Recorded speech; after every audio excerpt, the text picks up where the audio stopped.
మానవత్వం, మంచితనం అనేవి కులం, మతం, ప్రాంతం ఏంటని చూడదు.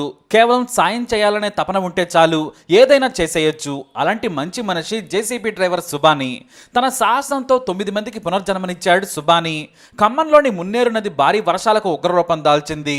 సరిగ్గా ప్రకాష్ నగర్లోని వంతెన మీద 9 మంది చిక్కుకుపోయారు. వరద ఏం కాదులే అనుకుని దాటాలని ప్రయత్నించారు. కానీ బ్రిడ్జి మీద నుంచి వరద వెళుతోంది.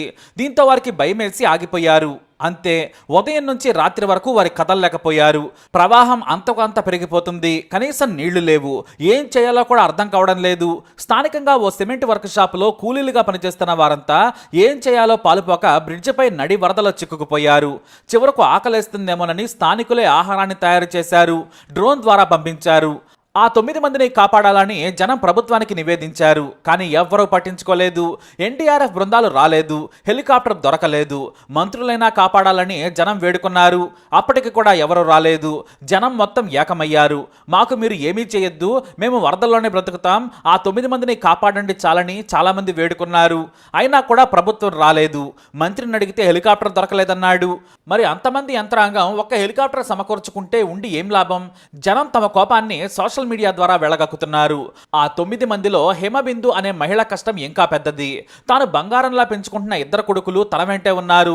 భర్త ఓవైపు భయపడుతున్నాడు. ఆమె తన భర్తతో బయట ఉన్న జేసీబీ ఓనర్కు ఏడుస్తూ ఫోన్ చేసింది. సార్, నేను నా భర్త బ్రతకపోయినా పర్వాలేదు, నా 2 కొడుకుల్ని కాపాడండి, మీకు దండం పెడతానని వేడుకుంది. జేసీబీ డ్రైవర్, నువ్వు ఏడవకమ్మా, నీ కొడుకులకు ఏమీ కాదు, తాడు పంపిస్తాను, వాళ్ళు వరదకు కొట్టుకుపోకుండా బ్రిడ్జికి కడదాం, నేను నా ప్రాణమైన అడ్డు వేస్తాను, నీ 2 కొడుకుల గురించి ఏడవద్దు, ధైర్యంగా ఉండమన్నారాయన. కానీ నీటి అలల తాకిడి వారిని వణికించేస్తోంది. మరో పక్క చీకట పడింది. ఏమీ కనిపించడం లేదు. కేవలం మున్నేరు ఉగ్రరూపం కనిపిస్తోంది అంతే. ఆ ప్రవాహ హోరు వినిపిస్తూ ఉంది. అప్పుడే జేసీబీ ఓనర్ వెంకటరమణ తన డ్రైవర్ సుబానిని ఇక నువ్వే ధైర్యం చేయాలన్నారు. నేను తీసుకొస్తాను సార్ అన్నారు ఆయన. మరి నీకు ప్రమాదమేమీ లేదా అంటే, పోతే నేను పోతాను, ఒక్కడనే పోతాను, వస్తే ఆ 9 మందితో కలిసి నేను వెనక్కి వస్తానని చెప్పాడు. పైగా సుబాని వికలాంగుడు. రోజు తనతో పనిచేసేవారు ప్రాణాపాయంతో ఉంటే తట్టుకోలేకపోయాడు సుబాని. నేను తీసుకొస్తానని చెప్పాడు. 9 మంది ప్రాణాల కంటే నా 35 లక్షల జేసీబీ పెద్ద విషయం కాదు, దేవుడి మీద భారం వేద్దామని యజమాని చెప్పాడు. దీంతో ప్రాణాలకు తెగించిన సుబాని జాగ్రత్తగా బ్రిడ్జి మీదకు చేరుకున్నాడు. ఒక్కసారిగా ఇంజిన్ మొత్తం మునిగిపోయింది. అయినా అధైర్యపడలేదు. అప్పటికే పెద్ద తాడును కట్టారు. జారినా కూడా బాధితులు పట్టుకోవడానికి. వంతెన మీదకు చేరుకున్నాడు సుబాని. జేసీబీతో మెల్లిగా వారి దగ్గరకు చేరుకున్నాడు. కానీ వరద ఉధృతికి, ప్రవాహానికి జేసీబీ జారుతున్నట్లు అనిపించింది. దీంతో వేగంగా వెనక్కి వచ్చేశాడు. కాసేపు ఎదురు చూశాడు. ప్రవాహం కాస్త తగ్గినట్లు అనిపించింది.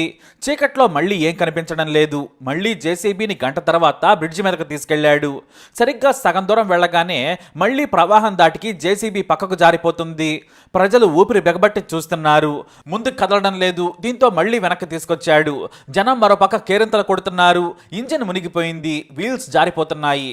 దీంతో ఇదంతా కాస్త రిస్కీగా సుబానికి అనిపించింది. ఎందుకంటే తన అత్యుత్సాహం వల్ల వారి ప్రాణాలను మరింత ప్రమాదంలోకి నెట్టొద్దనుకున్నాడు. మళ్ళీ వెనక్కి వచ్చేశాడు. చివరిగా రాత్రి 11 గంటలకు ప్రవాహ వేగం తగ్గినట్లు అనిపించింది. బ్రిడ్జి మీద కాస్త వేగం తగ్గింది.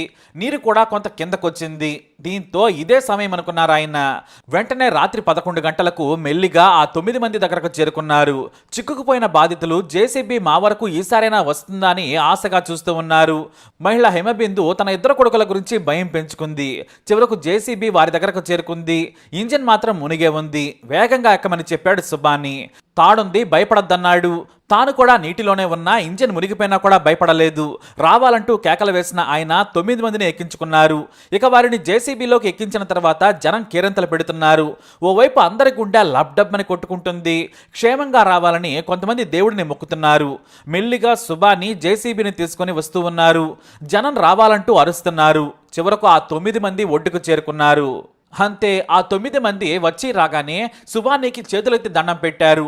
ఎక్కడో హర్యానా నుంచి వచ్చిన సుబాని 8 ఏళ్లుగా ఇక్కడే పనిచేస్తున్నారు. మన మతం చూడలేదు, మన భాష రాదు, కానీ వారిని తీసుకొచ్చేశారు. వారంతా కూడా సుబానిని కౌగిలించుకుని పునర్జన్మ ఇచ్చావని హత్తుకున్నారు. కన్నీళ్లతో జేసీబీ డ్రైవర్ వెంకటరమణకు చేతులెత్తి నమస్కరించారు. వారి సంతోషంతో జేసీబీ డ్రైవర్తో పాటు ఓనర్ కూడా మురిసిపోయారు. మరి ఇంత ధైర్యం ఎలా చేశారని సుబానిని అడిగితే, ఆ 9 మందిని కాపాడాలనుకున్నాను, కాపాడుతాననే నమ్మకంతోనే వెళ్ళాను.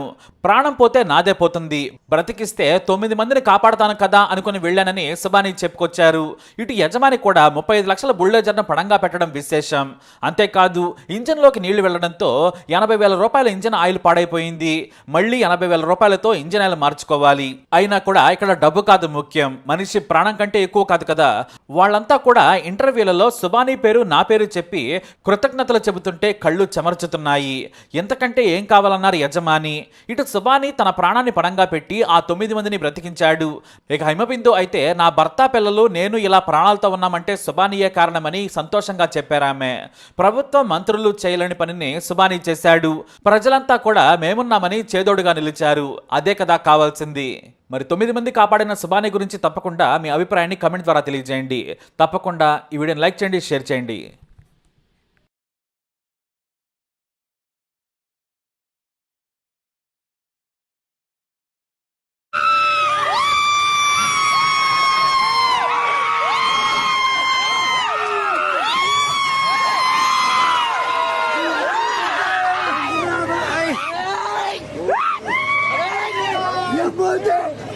సో ఫైనల్లీ అయితే వచ్చేసారు వీళ్ళు ఇక్కడికి.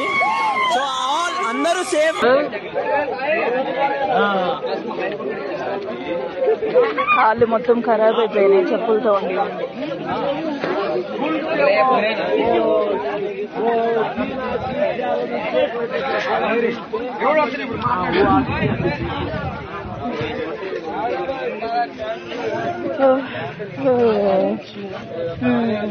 గవర్నమెంట్ ఎవడు ఒప్పుకుంటాడయ్యా?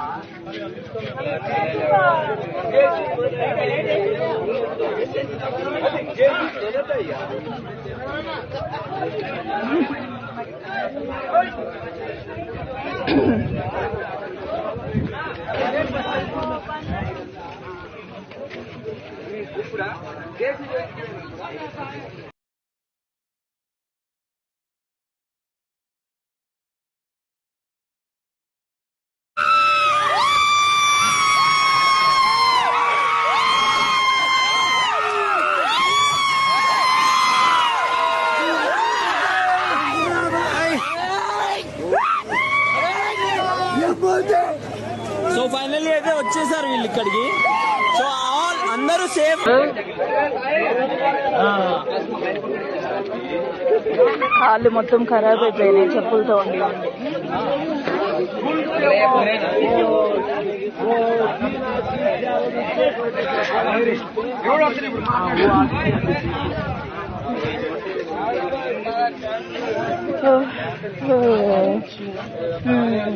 గవర్నమెంట్ ఎవడు ఒప్పుకుంటాడయ్యా?